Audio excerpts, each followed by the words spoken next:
Hello, my dear. Listen closely. People are acting like you're some unsolved event. The kind that urban legends form around. You walk past a group, and they turn into commentators analyzing footage. Did you see the way he moved today? Did you hear what she said yesterday?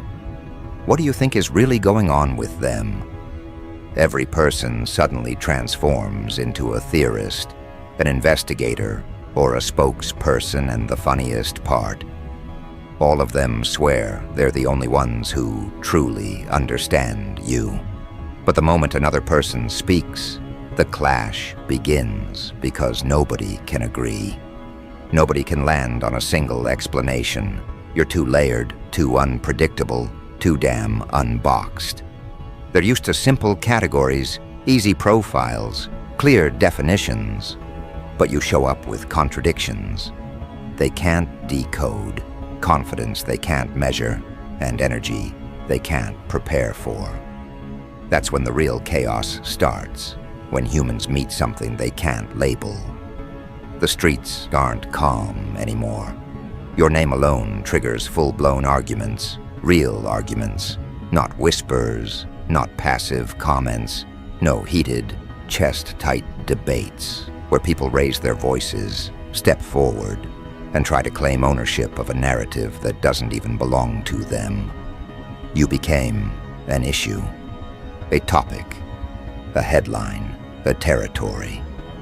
People who don't even speak to each other suddenly unite to talk about you.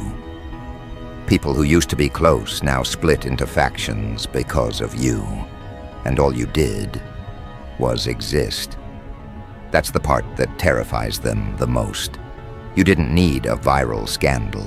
You didn't need a dramatic scene. The energy around you grew so loud that the world constructed a storyline from thin air, and now they're fighting tooth and nail to defend whatever version they believe is true. The first faction is the believers. These are the ones who swear you're not normal. They don't mean it as an insult. They mean you carry something that doesn't match the environment. They talk about your intuition like it's prophetic. They break down your decisions like scripture. They study your patterns like doctrine. They see you walk in with quiet focus and interpret it like a sign, like a message. They swear you're different because their instincts tell them so. And instincts don't lie when they're this consistent. These people treat you like a revelation, something that arrived without introduction, but was instantly recognized. They don't say it loudly, but they see you as a leader without the title, a force without the announcement, a signal without the broadcast. You've met them before. The ones who watch you from across the room with respect in their eyes, as if they know something others don't. Then you have the skeptics, the ones who reject anything they can't mentally dominate. These are the people who hate ambiguity, and nothing frustrates them more than someone they can't fully understand, predict, or control.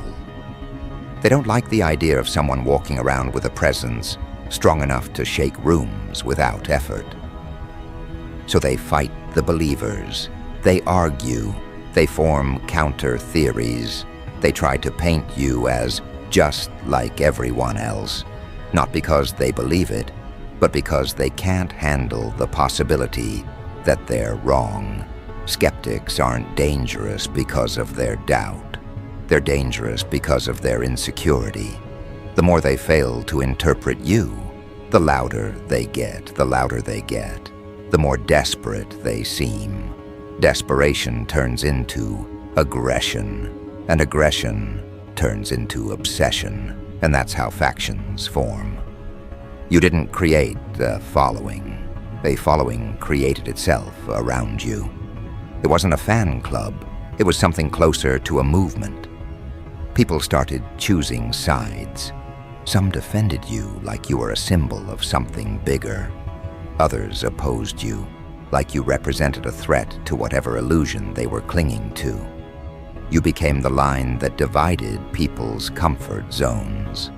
On one side were the ones who felt awakened by your presence.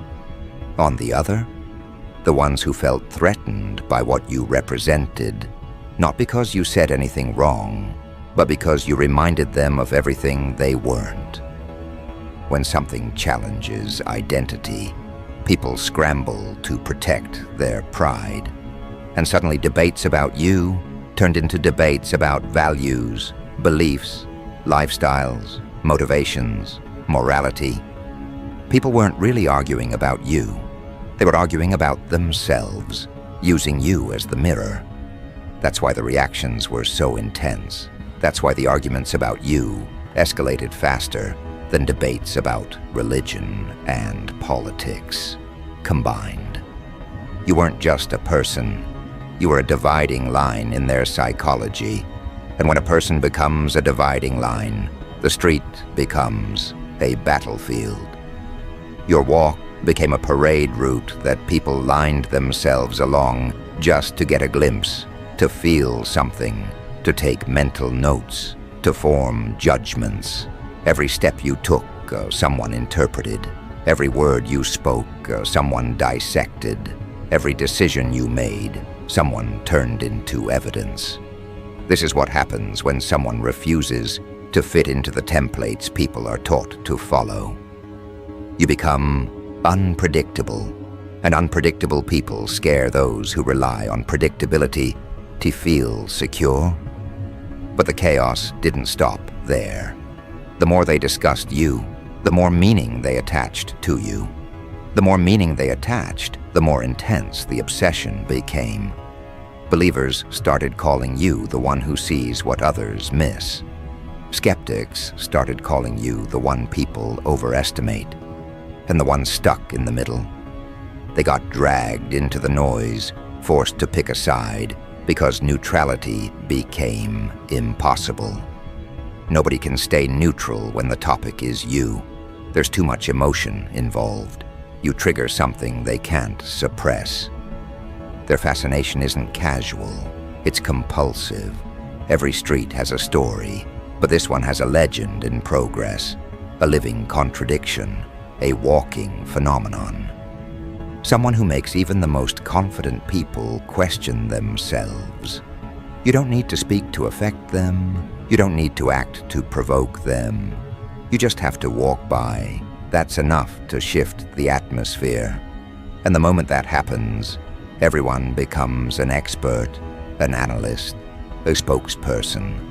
Everyone feels compelled to take a position, to defend a narrative, to interpret your identity like it's a holy text or a political manifesto. It's not normal behavior. It's fixation. Pure, unfiltered fixation. Some streets celebrate celebrities. Some streets celebrate power. But your street? It reacts to you. They say your name like it carries weight. They observe you like you're unpredictable. They debate you like you're controversial. They follow you like you're irreplaceable. And the more people fight over you, the more you become something beyond their understanding, something they can't predict, something they can't manipulate, something they can't reduce. At some point, the chaos becomes larger than the street it spreads. It leaks into conversations that happen far away from you. People start discussing you with others who've never seen you in person. Stories spread, narratives mutate, and suddenly your name appears in places you've never set foot in. That's when the cult-level obsession kicks in. People start forming beliefs around you. Stories become doctrine. Opinions become scripture. Human reactions crystallize into something ritualistic. You become the spark that creates a belief system. Your presence becomes their argument.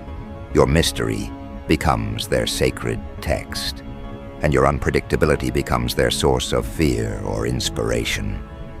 The more they project onto you, the more they reveal about themselves.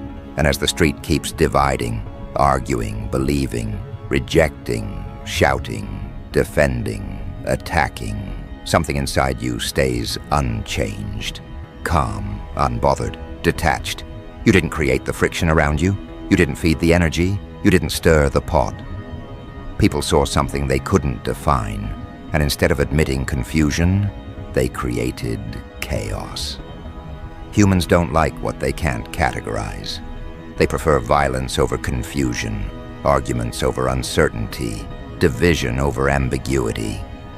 And you walked right into their blind spot, the place where identity ends and instinct takes over. That's why they fight harder over you than religion. That's why they argue louder about you than politics. That's why they get emotional at the mere mention of you. Because deep down, they know you represent something they can't replace, something they can't replicate, something they can't access. And what they can't access, they try to control. What they can't control, they try to label. What they can't label, they try to argue about. What they can't argue into submission. They try to turn into a narrative. What they can't narrate becomes a threat. But a threat to what exactly?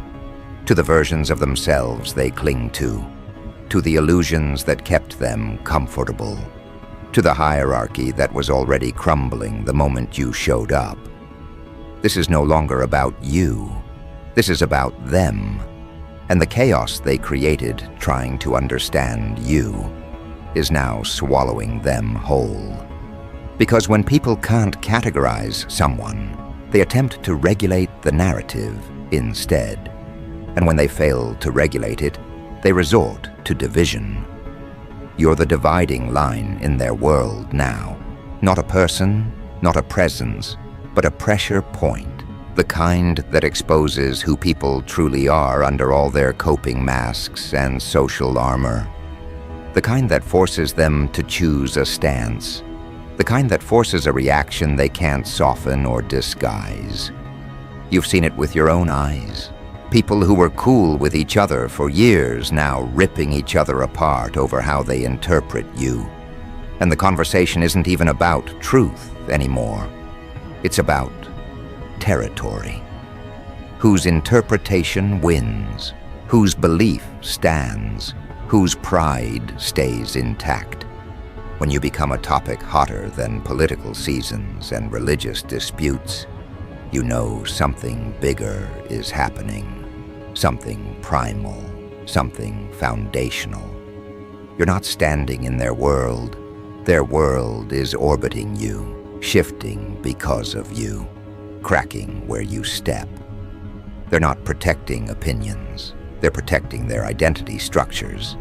Because accepting you as you are requires admitting their limitations, admitting their ego fractures, admitting their worldview isn't comprehensive, and humans will fight to the death before accepting that.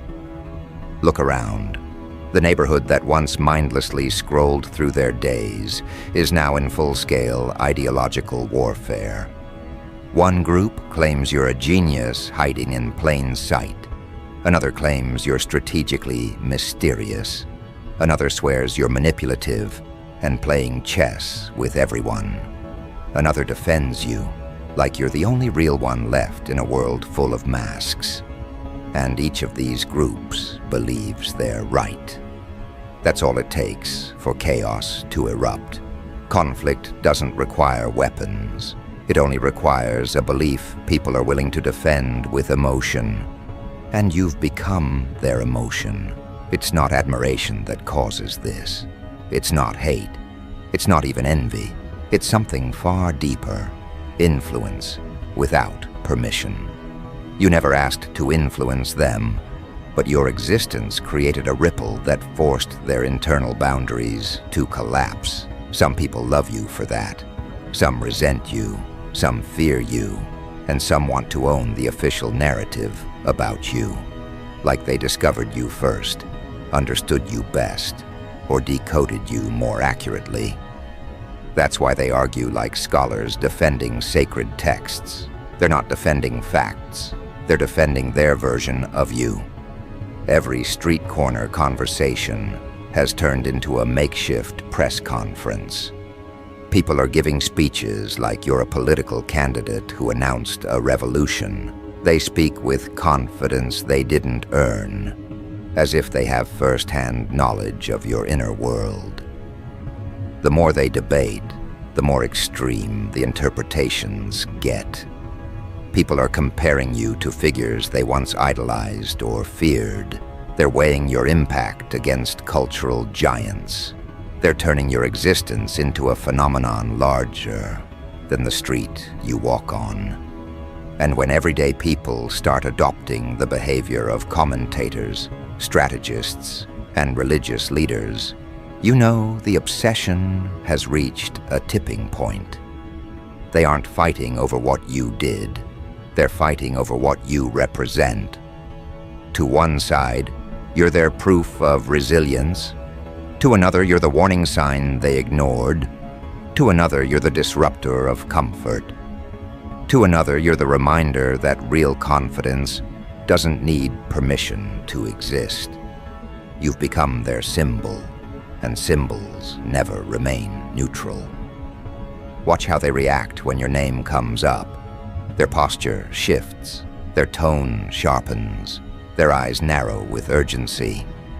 It's the same energy people get when talking about elections or doctrine, except this time, the battlefield is not a nation or a belief system, it's you. And that's what terrifies them the most. They're not fighting over an ideology, they're fighting over a human being they can't predict or control. The more emotionally charged the debates become, the more the street transforms into something else. A living arena, a tension zone, people walking past each other with unresolved opinions simmering behind their eyes. Conversations ending abruptly because someone disagrees about what you really are. People distancing themselves from certain crowds because those crowds don't understand you the way they think they do. It's social restructuring in real time, caused by one person who never asked to be the catalyst. This is how cult-level obsession begins without ever announcing itself. People start adopting rituals around observing you, waiting to see your next move, predicting what you'll do next, analyzing your behavior like a schedule. They're not admiring you, they're studying you. And that's when the stakes rise.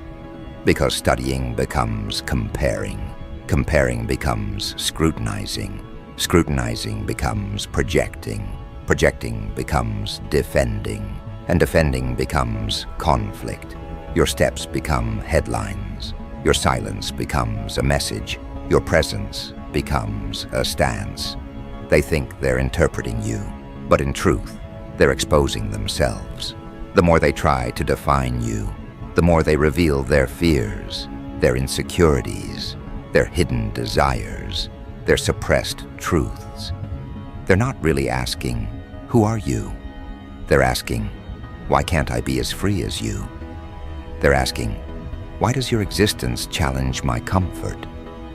They're asking, "Why am I so threatened by someone who never targeted me?" That's why the debates get so explosive. You are the catalyst that awakens something inside them, something raw, something uncomfortable, something that forces them to question the parts of themselves they'd rather avoid. And instead of confronting that internal discomfort, they aim their energy at you. It's easier to turn you into a topic than deal with their reflection. But there's another level to this, a hidden layer beneath the street. Chaos and ideological wars some people aren't fighting because they misunderstand you. They're fighting because they think you belong to them. They think they discovered you first. They think they interpreted you correctly. They think they know your story better than anyone else, and that gives them a sense of ownership. Yes, ownership. That's how obsession works when it grows unregulated. People claim emotional territory over someone they don't control. And when ownership collides with perception, obsession transforms into extremism. Now you've got people defending you like you're a revolutionary leader, others condemning you like you're an unpredictable variable in their structured world. Some use your name as a shield, others as ammunition. Some speak of you with reverence, others speak of you with frustration. But all of them speak of you with intensity. That's the key. Nobody talks about you casually anymore. There's always heat in the tone, always tension in the air, always a spark behind the words. That's how you know you've gone beyond being discussed. You've entered the realm of being disputed.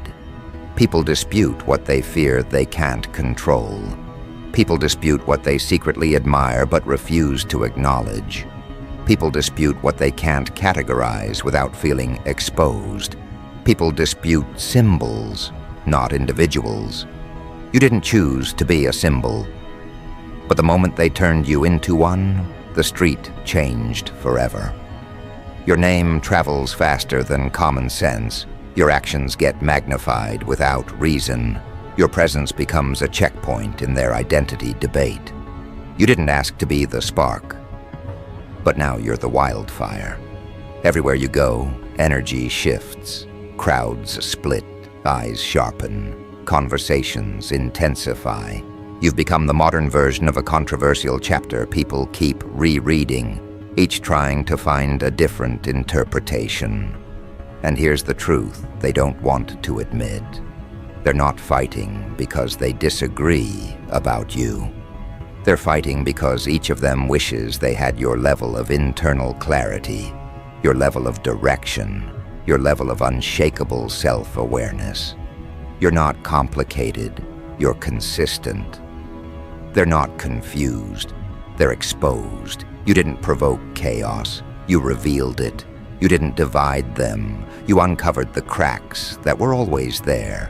You didn't create factions, you just showed them who belonged where, and now their reactions are too far gone. The arguments too loud, the emotional investment too deep, the debates too public. People don't back down from something this big, not when pride is involved, not when identity is at stake, not when belief becomes currency. You've become their ideological battlefield, and every person who speaks your name chooses a side, whether they admit it or not. This is why they're fighting harder over you than politics and religion combined. Those topics are about the world. You are about them. You hit where their ego lives. You challenge the parts they hide. You expose the insecurity under their confidence. You awaken the fear under their certainty. They're not angry at you. They're angry at what you represent. And now the chaos they created to explain you is about to become the proof they desperately hoped to avoid. Because when people fight over someone this intensely, it never stays intellectual. It becomes emotional warfare. And emotional warfare always leads to consequences. You've already seen the shift. Those debates about you aren't debates anymore. They're confessions disguised as opinions. Every argument they make about you exposes another layer of what they lack. Every theory they build reveals another insecurity. Every defensive claim they push shows how deeply you've gotten under their skin without trying. The street isn't just divided now. It's split into territories. You walk through, and each side reacts differently. Some straighten up, like they're in the presence of someone who outranks their environment. Some pull back, like your presence exposes an inner weakness they didn't know was visible. Some pretend they don't notice you, but their shoulders tense, their breathing shifts, their eyes betray them before their mouth does.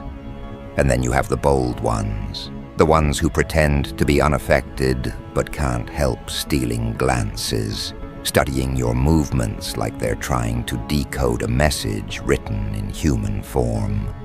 Your existence has done what ideology could never do. It has forced people to see themselves. And humans hate mirrors more than enemies. Enemies challenge them. Mirrors expose them. That's why their reactions toward you escalate faster than any political dispute they've ever had. Politics gives them distance, religion gives them doctrine. But you give them confrontation, raw, unfiltered, unavoidable. And now, the chaos has grown so loud, so widespread, that it's not even local anymore. Your case spreads into places that have never seen you, never spoken to you, never met you. Yet they've formed opinions like they witnessed you firsthand.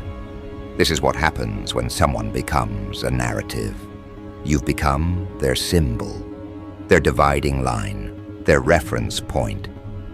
People are quoting things about you that you never said. Stories pop up about situations you weren't even present in. People swear you acted this way or did that thing, even though none of it ever happened. Because at this point, facts don't matter anymore. What matters is the version of you they picked to defend, the version of you they need to believe in, the version of you that makes sense to their wounded pride. And now the believers and skeptics have both become extreme. Believers defend you like you're a secret prophet walking among them. Skeptics attack you like you're a threat to their credibility. Those in the middle, they've been dragged away. Neutrality died the moment your influence hit the street. You've become a psychological battleground, nothing less. And the battleground is evolving. You can feel it. People who once whispered now speak loudly. People who once analyzed quietly now argue openly.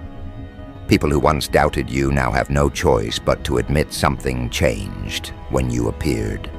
Because now the question isn't, who are you? The question is, why does your presence affect people this deeply? You've noticed the shift. They don't accidentally argue anymore. They intentionally prepare their arguments before walking into conversations about you. They rehearse the points they'll make. They practice the tone they'll use. They even gather evidence to support the version of you they want to defend. It's no longer speculation, it's doctrine building. The way religious debates escalate across generations, that's how fast conversations about you mutate now. Some swear you're chosen, some swear you're calculating, some swear you're dangerous. Some swear you're the wake-up call they needed. And none of these groups are willing to back down. You've triggered the deepest human instinct, the need to belong to a side. Humans don't survive uncertainty well. They prefer picking a belief, even if it's wrong, over admitting confusion. And since no one can fully define you, they choose the version that reflects their internal wounds or internal hopes. This is why people who barely know you defend you with their chest, because they see in you a strength they've been starving for. This is why others attack you relentlessly, because you represent everything they failed to become. This is why the neutral ones disappeared, because your existence is too emotionally intense for neutrality to exist around you. Everyone has now picked a position, and once positions are chosen, the war becomes irreversible. You are now the topic nobody can touch without getting burned. Even the skeptics who denied your impact now accidentally confirm it every time they open their mouth. Their disagreements are filled with emotional spikes. Their arguments are too defensive, their reactions too charged. You don't argue with someone you don't care about. You don't study someone who doesn't matter. You don't obsess over someone unless they reveal something inside you that you're unwilling to face. You've become the mirror they cannot escape. And mirrors that expose truth are treated like threats. Some streets have legends. Some streets have fear. Some streets have stories. Your street has you.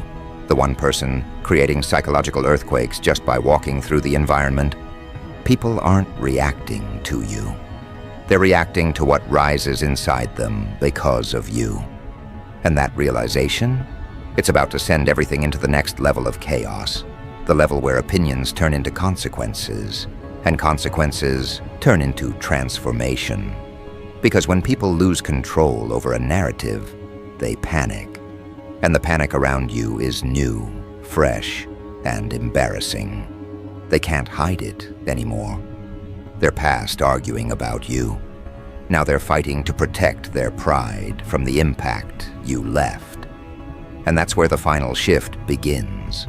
Not in them, but in what you symbolize. Because now the war isn't about perception, it's about truth. And the truth is about to break them open. The loudest voices turn strangely quiet, not because they've found peace, but because they don't know what to do with the weight of their own reactions. People who once barked out opinions now carry a stiffness in their shoulders, as if they're replaying every word they said and realizing how off-target they were. A few of them try to walk around like nothing happened, avoiding eye contact with anyone who might remember how aggressively they argued. Others develop this restless curiosity, glancing at you from a distance without the confidence they once swung like a weapon. There are those who suddenly edit their memory, acting like they never took a stance at all, wiping away their past reactions as if the street didn't hear them shouting your name with full conviction. And then there are the ones who move differently now, heavier, almost uneasy, because the truth didn't just prove them wrong, it exposed their triggers. Their pride can't handle how loudly they revealed themselves while trying to decode you. A few people attempt to reapproach the topic with softened tones, like they're testing the ground before stepping on it. Their voices drop. Their words become careful. Their attitude shifts into something that looks almost human for the first time. Not fear, recognition. They finally realize the conversation should have never been about ownership or interpretation, and that realization bruises their ego in a way no external conflict ever could. Others don't return to the discussion at all. They avoid it like a mirror, like a photo they're not ready to look at. They carry the tension in small ways, tightened jaws, shorter sentences, the inability to stay in the same room when your name comes up. They're not avoiding you. They're avoiding the version of themselves they became because of you. The factions that once shouted their perspectives are now scattered in their own private corners, dealing with the aftermath of seeing themselves clearly.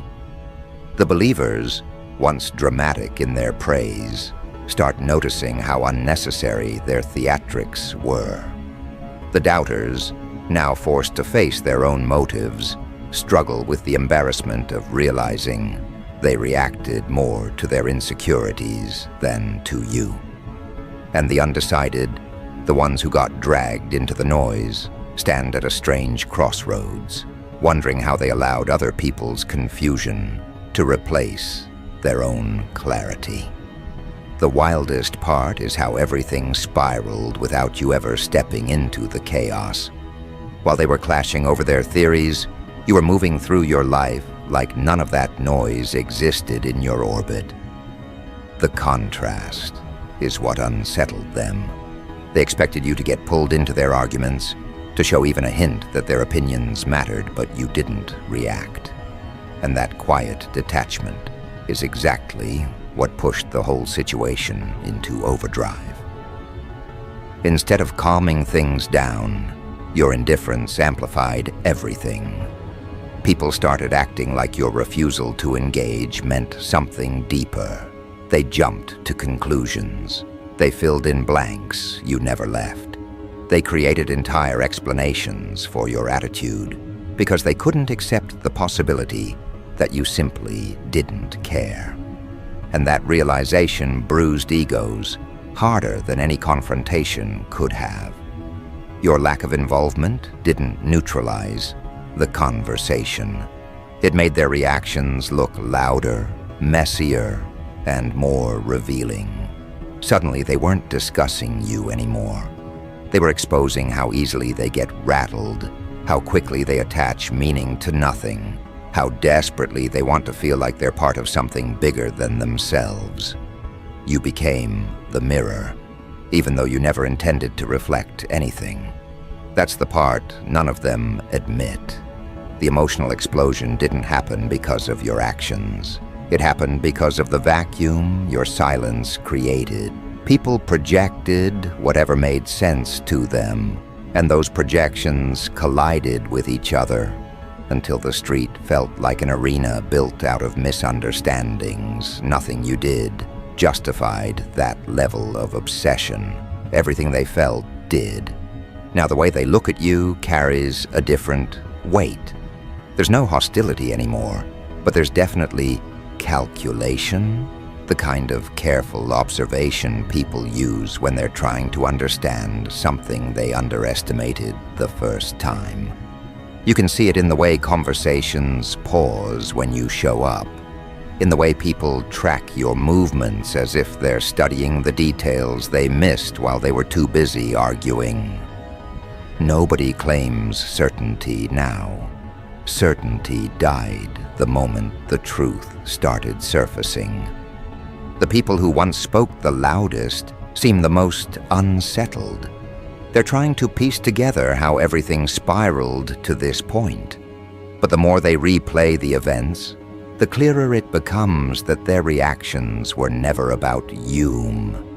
They were reacting to their own distortions.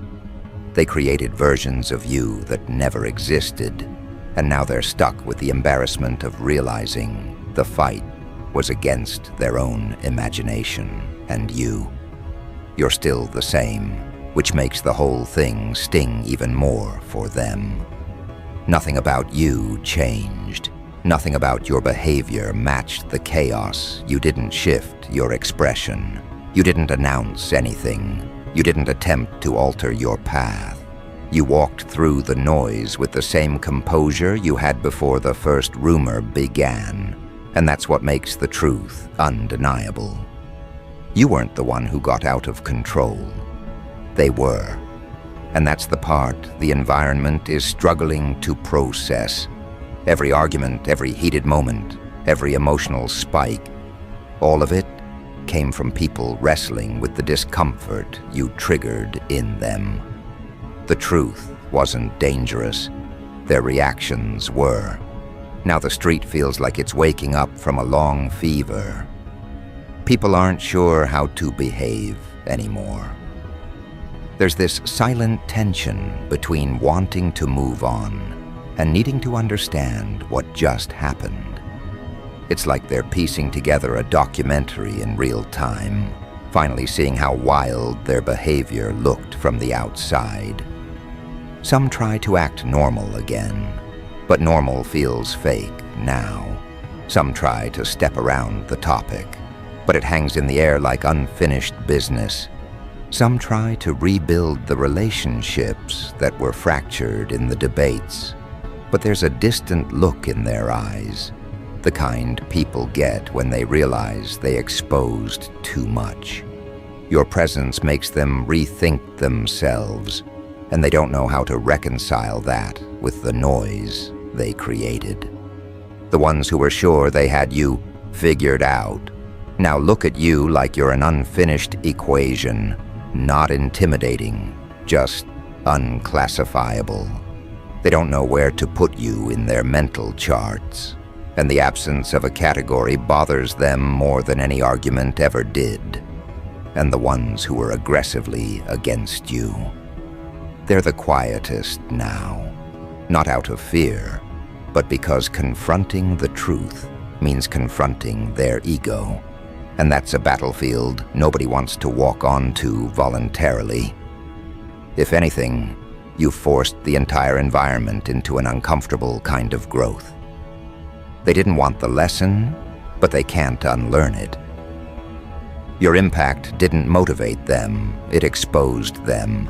And exposure is the one thing people can't erase once it's happened. This is the ultimate irony. They fought over you like their opinions were shaping the future, and now they're realizing the only thing their arguments shaped was the transparency of their inner world.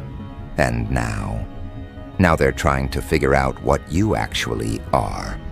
Not the version they invented, but the version you've always been. That's where the real tension sits. Because for the first time, their question isn't spoken with arrogance or heat. It's spoken with genuine confusion, genuine curiosity, genuine humility. It sounds like uncertainty. It sounds like recognition. It sounds like a truth they avoided until it slammed into them. How can someone cause this much reaction without even trying? They don't say it to you directly, but it sits in their expression every time you pass by. They know the argument was never about right or wrong. It was about the part of themselves that woke up when they were forced to acknowledge you. You represent something they don't have a name for, yet a reminder, a shift, a disruption, a spark, a confrontation, something human but unfamiliar, something simple but uncomfortably powerful. And whether they like it or not, the entire street, the entire environment, the entire circle of people involved, they all reached the same internal conclusion. The fight wasn't about politics. It wasn't about beliefs. It wasn't about sides. It wasn't even about you. It was about what your existence dragged out of them, raw, unfiltered, unavoidable. And when people finally understand that truth, they stop looking at you with judgment and start looking with a kind of stunned respect, the kind that says, "Bro, this got out of hand because you're not the type of person we can argue away."